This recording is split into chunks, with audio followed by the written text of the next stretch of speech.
परंतु एक नागरिक होने के नाते मैं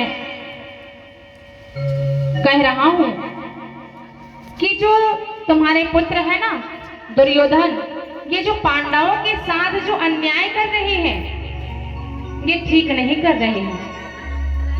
ये भाई इससे ये प्रतीत होता है कि ये तुम्हारे कुल को नाश कर देंगे। तुम्हारे कुल में ये अभद्र बालक जन्मा है।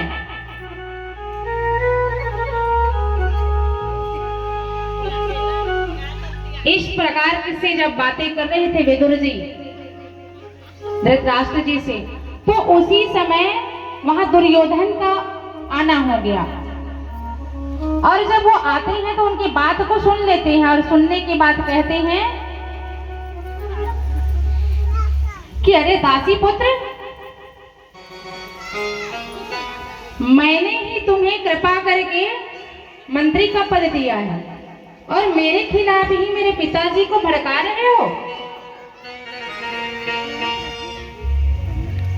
सुनो, निकल जाओ यहाँ से, और आज के बाद यदि इस महल में प्रवेश किए या मुझे दिखाई दिए तो ठीक नहीं होगा।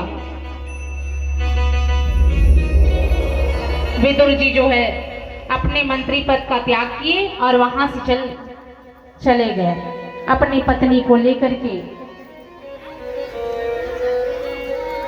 वहां से चले गए और जाने के बाद सुंदर सघन जंगल में जाकर के एक पर्णकुटी बनाए और वहां सुंदर निवास करने लगे।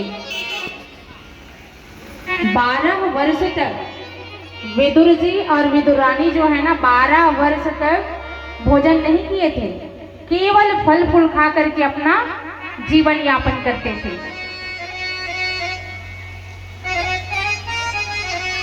समय बीता तो विदुर जी को अचानक से पता चली कि आज द्वारकाधीश जो है आने वाले हैं।